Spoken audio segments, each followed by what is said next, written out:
Her name is Britta Filter, and she is the Queen of New York. Yeah.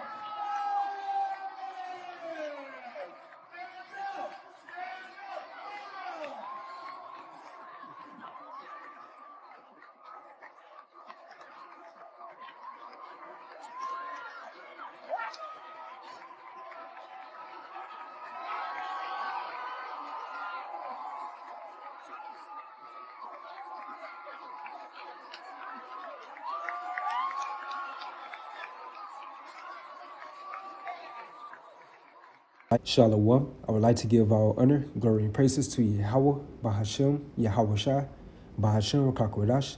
I would like to give double honors to the apostles and the elders of Great Millstone. Salutations to all sincere Akim, pushing his word out across the four corners of the world. Just another news update through the spirit, the power, and the vibration of Yahweh, Bahashem, Yahweh Shai. And I have an article from the WashingtonExaminer.com, and the title says, "The Pride Flag is now the flag of American Empire." The pride flag is now the flag of American Empire. And this article was published on June the 13th, 2023. And just by this title alone, this is a heavy omen through the spirit that this place, America, also known as Babylon the Great, according to the Holy Bible, is on the brink of collapse. And it's about to meet its great fate, which is destruction. Because it says in Proverbs, the 6th chapter, how 6 things that the Lord Yahweh hates. And one of those key components is pride. And that's what America values itself in, which is pride. And before I get the article, let's get right quick. Proverbs 16, verse 18. Pride goeth before destruction, and a haughty spirit before a fall. You have the United States Marines. Their slogan is, the few, the proud, the Marines. And now there's debauchery going on concerning this gay pride. So again, pride goeth before destruction, and a haughty spirit before a fall. And we are definitely within those prophetic times concerning the downfall of this American empire, which is patterned after that fourth beast when you read the book of Daniel, the 7th chapter, describing the ancient Roman Empire. And it says, President Joe Biden set social media ablaze over the weekend by adorning the White House with the latest iteration of the pride flag, which oddly bears the shape of the Cuban flag. Many were the responses to this display, including accusations that it's a violation of the United States flag code. Regardless, the White House has made its point. Its Pride Month and LGBT values, with an emphasis on transforming issues, occupy a preeminent role for the Biden administration. Team Biden promotes the same values abroad as at home. Addressing the United Nations last year, Secretary of State Antony Blinken stated that standing up for LGBTQI+ people is a top priority for our administration. He announced the appointment of a new State Department Special Envoy to advance the human rights of LGBTQI+ persons globally. Blinken did not exaggerate. All over the world, U.S. embassies fly pride flags and promote LGBT as core American values. So why is that?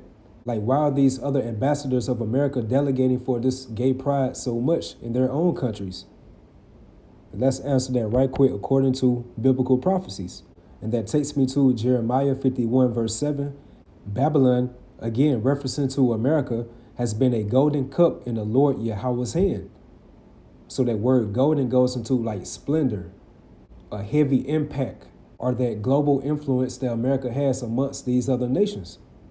And it says that made all the earth drunken, the nations have drunken of her wine, therefore the nations are mad. And that wine is referencing to that Babylonian wine, and some of those toxic ingredients of that Babylonian wine are democracy, feminism, idolatry, adultery, this alphabet movement, Esau's science, his technology, and the list goes on, which also proves Revelation 17:2, with whom the kings of the earth have committed fornication, going into that moral corruption or that spiritual adultery, and the inhabitants of the earth have been made drunk with the wine of her fornication. So that's like the sole reason why these different embassies of America are kissing his ass. They have to lie in bed with her, referencing to that whore America, to promote that democracy, going into that debauchery, that lewdness. Because if they don't, referencing to Jeremiah 50 and 23, it goes into how Babylon, again, referencing to America, is the hammer of the whole earth. And once you go to the word hammer in the blue letter, it goes into a devastator. Like if these different countries do not abide by the policies or the rules or the regulations of America, then America would quickly economically bankrupt that particular country. Then demonize them to the world, knock off their particular leader or president, then would take their particular nation's resources and will move in a puppet leader that will abide by the rules of this westernization. So that's why America is codified within the scriptures as the hammer of the whole earth. They would literally bring devastation, disturbance, and violence to a country or a country's leader that do not want to drink that Babylonian wine. All right, so back to the article, and it says, sometimes this gets weird. On the 1st of this month, to kick off Pride celebrations, our ambassador in Kosovo tweeted, "Proudly raised the Pride flag at the embassy and at my residence today in support of equal rights for all LGBTQI plus persons in Kosovo and around the world. LGBTQI plus rights are human rights. Our ambassador's high interest can be gauged by the fact that so far this month, 4 of his 9 tweets have addressed LGBT issues." And as you can see, kissing ass. To be able to stay within the best interests of America. Only 2 weeks ago, Kosovo was aflame with its worst riots in years. These featured attacks on NATO peacekeepers, which injured dozens. The riots raised fears that a wider war between that little country's Albanian majority and Serbian minority was about to break out, that Moscow and Beijing publicly took the side of the Serbs implicitly against NATO, caused diplomatic panic across Europe. What our ambassador was tweeting about, however, was the Pride flag. Kosovo's elite got the message, so it was all hands on deck last weekend for the country's 7th annual Pride Parade in the capital Pristina, led by Prime Minister Albin Kurti, among other politicians, including Pristina's mayor. "I love you as you are" was this year's motto, and Kurti explained his participation. "I believe that we should all be equal, and everyone should have their dignity and integrity guaranteed and protected." Nobody acquainted with Kosovo actually believes Kurti thinks that. It remains the same traditional patriarchal society it's always been, with a population over 90% Muslim. In 2015, a U.S. government-linked NGO determined, based on polling, that Kosovo is the most homophobic country in the Balkans, a high bar to clear. The country's LGBT scene lives largely underground, and open gay culture with bars and clubs, as is normal in the West, is missing. Nevertheless, Kosovo's elite knows who calls the shots. The country was created by the U.S. in our 1999 war with Serbia. In turn, just about whatever Washington wants is what happens there. Pristina is the only place on earth with a 10-foot-tall statue of Bill Clinton located on Bill Clinton Boulevard naturally. These other nations, especially these ambassadors or embassies of America, do not want to see that bad side of America. And it says, the Biden administration wants Pride Month to be a big deal in Kosovo. Therefore it is, with help from left-wing NGOs, especially Soros linked, which brag about their LGBT advocacy in the down-market Balkans, where their money goes far. President Donald Trump made LGBT rights a plank of his foreign policy too, albeit not as prominently as the Biden administration does. Last year, just after Russia invaded Ukraine, Patriarch Kirill, the head of the Russian Orthodox Church, justified his country's aggression against his neighbor by explaining that hosting gay parades is a loyalty test for the United States to see who is subservient to his world governing power. And again, which proves Revelation 17:2, with whom the kings of the earth have committed fornication, and the inhabitants of the earth have been made drunk with the wine of her fornication. So just more so highlighting the title of this article, the Pride flag is now the flag of American Empire, which is a telltale sign that Yahweh Ba'ashem Ashah is about to bring serious judgment upon this place America, and definitely upon the proudful inhabitants of America. Because it says in Proverbs 8:13 how the fear of the Lord is to hate evil, pride and arrogancy in the evil way. These are things or negative characteristics that the Lord Yahweh through his unbegotten son Yahweh Shai hates. And that takes me to Isaiah 2 verse 12. For the day of the Lord Yahweh of hosts should be upon everyone that is proud and lofty, which means arrogant, high-minded, exalted.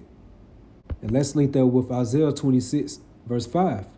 For he bringeth down them that dwell on high, and that them that dwell on high is referencing to the host of the high ones, the nobility of Esau, Edom, along with their counterparts, these other nations, that rub elbows with them.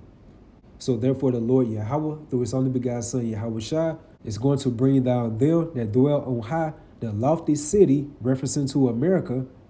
He laid low even to the ground, he bringeth it even to the dust. And what type of mechanism or component that the Lord Yahweh has already set up to bring that type of devastation to this sinful kingdom. And let's get right quick, 2 Peter 2 verse 5. And spare not the old world, but save Noah the eighth person, a preacher of righteousness, bringing in the flood upon the world of the ungodly. So that flood going into that great overflow of water, which was the first death, was the judgment upon the ungodly at that time frame. So fast forward to nowadays, it's going to be another great overflow of flood, but in this time frame, it's going to be by fire. Which leads me to verse 6. And turning the cities of Sodom and Gomorrah into ashes, and Sodom and Gomorrah were two ancient Canaanite cities that were living pure ungodly. And once you go into the word Sodom, it goes into burning, and the word Gomorrah goes into submersion. So in turning the cities of Sodom and Gomorrah into ashes, condemn them with an overthrow. So the only mechanism or component in today's time can be able to do that has to be those nuclear missiles. And also Yahweh Shai, our Lord and Savior, along with the chariots, are going to bring much fire upon this place. That's why it says in Ezekiel 24, how the Lord had made the pile for fire great. And that's going into that sacrifice that's going to be within Basra, which is another name codified within the Holy Bible as America. And also linking up with Isaiah 54 and 16, I have created the smith that bloweth the coals in the fire, and that bringeth forth an instrument for his work. And I have created the waster to destroy. So that pride being merged in with this alphabet movement, which is why they call it gay pride, are some of the main hurtful works that's going to bring this American empire to its downfall. And rightfully so. So in turning the cities of Sodom and Gomorrah into ashes, condemn them with an overthrow, making them an example unto those that after shall live ungodly. So you would think by now, by Esau being wiser than Daniel, he would have some type of discernment not to be experimenting with these ungodly practices. But we know through the Spirit that he's the ultimate can't get right. And that's why it says in Jeremiah 50 and 31, how the Lord said, I am against thee, O thou most proud. So yeah, how about Shema Shah along with the angels are against this whole American vibration? And we are too as the hopeful ambassadors of Yahweh Shema Shah. So finish this off, it says within Isaiah 2 and 12, for the day of the Lord Yahweh hosts should be upon everyone that is proud and lofty, and upon everyone that is lifted up, and he shall be brought low. And the tabernacle of Esau, Edom, beginning with the higher ups of them, are going to be brought so low, as it says in the book of Isaiah, the 14th chapter and 16th verse, like, is this the man who shook the earth and made the kingdoms tremble? So he's going to be brought down very low. And two of those main reasons are that advocacy of that gay pride, which are considered as abominations unto Yahweh Ba'ashem Yahushai. So as you can see right here, the pride flag is not the flag of American empire. So therefore the Lord's about getting ready to close the curtains upon Esau's wicked rulership and upon his prideful establishment, America, by boasting this pride flag as a standard within this world. So I brought this out. You all edified. You all stay strong. Keep pushing forward. Shalom.